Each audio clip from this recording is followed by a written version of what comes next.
Halo teman-teman, sekarang Singkawang lagi hujan, jadi kalau teman-teman ada dengar suara hujan, karena memang lagi hujan ya. Tapi nggak apa-apa, kita lanjut aja membahas beberapa perusahaan yang di request oleh teman-teman ya. Di malam minggu ini, mari kita buka dengan yang berbobot. Kita akan membahas dua perusahaan yang di request oleh teman-teman ya. Jadi ini perusahaan sama-sama huruf depannya A ya. Tetapi bidang yang mereka tekuni itu nggak sama, karena ada yang bergerak di bidang packaging, ada yang bergerak di bidang perkacaan. Kita akan membahas kedua perusahaan ini yang akan dibanding-bandingkan, yakni yang pertama ada Arga Karya Prima INDS ya, Industri Tbk dengan kode emiten AKPI atau kita panggil aja API. Lalu yang kedua ada Asahi Mas Flat Glass Tbk dengan kode emiten AMFG. Dari urutannya ini udah terlihat ya bahwa yang lebih menarik bagi saya itu adalah API, lalu yang kedua AMFG. So bisa dibilang API itu juara pertama, lalu AMFG itu juara terakhir. Tapi kedua-dua perusahaan ini mantap banget ya, udah masuk watchlist premium. Cuman karena pertarungannya itu antara kedua ini, maka memang harus ada hasilnya ya. Kita akan bahas dari perusahaan yang pertama dulu, yang paling bawah yakni AMFG dulu ya. Nah, yuk kita kenalan dengan AMFG ini. Dari sejarahnya terlebih dahulu, ini merupakan anak perusahaan daripada perusahaan Jepang yang bergerak di bidang perkacaan, yang salah satu yang terbesar di dunia. Malahan katanya ini yang terbesar di dunia. Merupakan salah satu bagian dari Mitsubishi Group juga, yang terkenal juga sangat besar.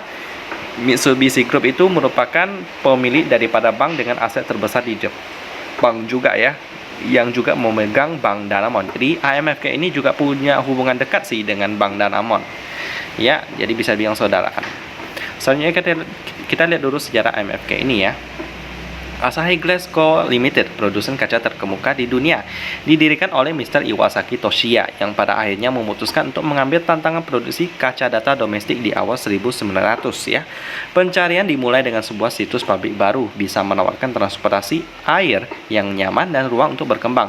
Pada akhirnya Amagasaki Hyogo dipilih sebagai lokasi untuk pabrik baru. Tanah yang diperoleh pada Agustus 1907 menjadi tempat lokasi Amagasaki, di mana Asahi Glass lahir. Pada 1970-an, setelah Asahi Glass Co. Limited berhasil mendirikan pabrik di Thailand, ya, mendirikan Asahi Mas Flat Glass, perusahaan penanaman modal asing bersama-sama dengan PT Rodamas yang didirikan oleh pedagang Mr. Tang Seong Ki. PT Rodamas merupakan komunitas domestik terkemuka kelompok usaha swasta yang memiliki minat pada produk industri dan konsumen. Ide untuk menggabungkan keahlian teknis dengan teknologi antara Rodamas dan Asahi Glass akhirnya menghasilkan pemahaman kokoh terhadap pasar lokal, baik dari segi strategis maupun kemitraan, yang membuat Asahi Mas pelopor kaca di negeri ini. Ya, Rodamas juga masih memegang porsi yang cukup besar sampai sekarang dengan market ke perusahaan 2,86 triliun ya.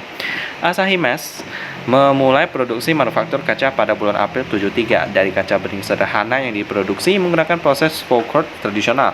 Selanjutnya, lini produksi dengan cepat didiversifikasi untuk memasukkan produk-produk inovatif seperti kaca khusus, kaca pengaman, kaca reflektif, dan cermin. Pada tahun 75, perusahaan pertama kali membangun pabrik kaca yang memproduksi barang komersial dan terjamin keamanannya, serta menggunakan proses tempering pada tahun 76. Pada tahun yang sama juga membangun tungku kedua untuk kaca lembaran di Jakarta. Memulai produksi komersial pada tahun 77, pada tahun 81 Asahi Mas memperkenalkan teknologi baru di float glass.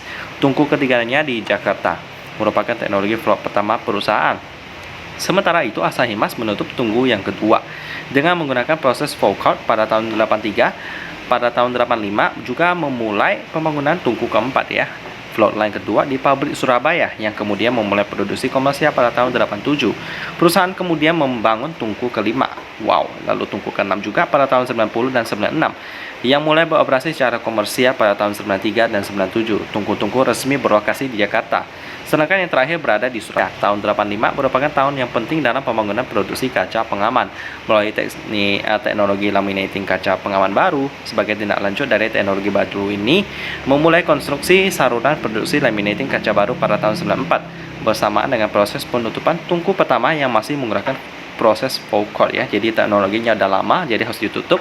Lalu selama tahun 97, Asahi Mas mulai fase pertama dalam perkembangan pabrik kaca pengaman di Bukit Indah Industrial Park, Cikampek, Jawa Barat, yang kemudian memulai produksi komersial pada tahun 99 ya. Hari ini meningkatkan kapasitas terproduksi terpasang 630.000 ton secara signifikan untuk kaca lembaran, lalu 5.800.000 meter persegi untuk kaca pengaman, dan 2.400.000 meter persegi untuk cermin. Kapasitas tersebut menunjukkan eksistensi Asahi Mas sebagai produsen kaca terbesar di Indonesia dan di Asia Tenggara. Ya, panjang banget sejarahnya, tapi memang ini udah sangat terbentuk dengan baik sampai mereka sebesar ini ya. Untuk produk-produk mereka juga sangat banyak. Saya nggak bisa sebutkan satu persatu, tapi kira-kira ada banyak lah ya. Ada Indofloat, Penasap, Stopsol, dan lain-lain. Kegunaannya juga seperti untuk kaca kendaraan juga ada.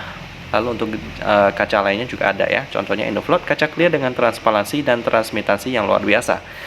Ya, tidak memberikan efek bayangan, dapat menggabungkan Anda secara alami dengan lingkungan sekitar, memberi Anda cahaya alami yang melimpah dan keleluasaan melalui pemandangan yang luas dan jelas di depan Anda, memungkinkan Anda untuk merasakan kehidupan baru setiap hari. Anda akan dapat melihat perbedaannya ya. Ini fiturnya, lalu aplikasinya di seperti untuk interior rumah tinggal, bangunan publik, shopping mall, dan lain-lain ya. Gitu teman-teman, dan juga banyak lagi. Tapi kita langsung masuk ke produk lainnya, yakni tadi kan kaca lembaran, sekarang kaca otomotif ya. Kalau otomotif kita udah tahu ya, ini untuk otomotif pastinya. Nah, aplikasinya juga banyak banget.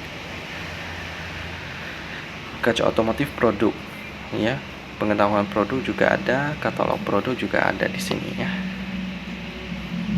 Otomotif. Lalu selanjutnya yang terakhir ada produk mereka, yakni distribusi ya. Nah, ini untuk distribusinya, strategi pemasaran yang berfokus pada jaringan distribusi yang luas dilakukan melalui lebih dari 30 dealer yang ada di titik-titik strategis di seluruh kepulauan Indonesia, termasuk semua kota besar diantaranya Jakarta, Surabaya, Bandung, Medan, Semarang, Palembang, Ujung Pandang. Gitu ya teman-teman, banyak banget di sini ya. So, itu aja sih tentang AMFG yang benar-benar fokus ke kaca ya, sampai mereka sangat dikenal oleh seluruh perusahaan yang ada di dunia. Mereka pesannya sama AMFG dong, kalau mau bikin kaca mobil atau misalnya kaca gedung pencakar langit, nah biasanya yang kepikiran itu AMFG ya. Jadi untuk prospeknya sih bisa dikatakan aman ya. Jadi mari kita langsung melihat tentang fundamentalnya ya. Dimulai dari pemegang sahamnya, di mana masyarakat memegang 13,84%. Ini aman. Lalu AGCI sebesar 44,53%. Kalau kita baca di sini beritanya sih ya kebanyakan berita global sih. Tapi ya aman-aman aja. Selanjutnya kita lihat fundamentalnya ya, di mana tahun 2019 sampai 2020 kayaknya rugi banyak banget. Tapi 2021 sampai 2022 malah mencatatkan laba yang luar biasa ya. Nah, untuk fundamental operating profitnya 240 miliar rupiah dengan net profit 225 miliar rupiah. Net operating profitnya lebih besar, which is nice. Lalu selanjutnya PR-nya juga bagus, 3,18 kali, nice. Dengan operating profit margin 16%, cukup tebal. Net profit margin 15% ini juga tebal dengan kurang rasio 109%. Sampai mereka bisa bagi dividen ya, di mana kemarin ya 24 Juni 2022. Cukup rajin sejak IPO tahun 95 ya. Lalu untuk turnovernya kemarin Jumat 7,77 miliar rupiah. Ya, AMFG ini layak untuk investasi ya, apalagi yang juara pertama nih ya. Kita lihat dulu tentang API ini. Jadi AMFG oke, API juga pastinya oke. Jadi mari kita kenalan dengan API ini. Ya, kita pertarungkan pun kedua-duanya tetap menarik, tapi yang paling menarik sih API. Kenapa? Yuk kita lihat dari sejarahnya terlebih dahulu ya. Nah, untuk sejarahnya saya buka di Iden Financial karena lebih lengkap di sana. Di bagian sini ya. Bergerak dalam bidang produksi dan distribusi kemasan fleksibel film BOPP, PET, CPP, dan film poliakrilonetril. Fasilitas produksi berlokasi di Citero Bogor, mulai beroperasi secara komersial pada tahun 82 ya. Jadi udah cukup berpengalaman juga. Produk-produknya ada apa aja sih? Ada dua di sini kalau kita lihat ya. Yang pertama Arlin. Ya, ini untuk packagingnya bisa lihat di sini ya. Untuk potato chip, lalu untuk coklat juga ada ya. Lalu untuk rokok juga ada. Sedotan, juga sampo, minuman juga ada. Nah, ini packaging pokoknya. Lalu selanjutnya juga sama ya, packaging juga dengan merek yang berbeda, Areta.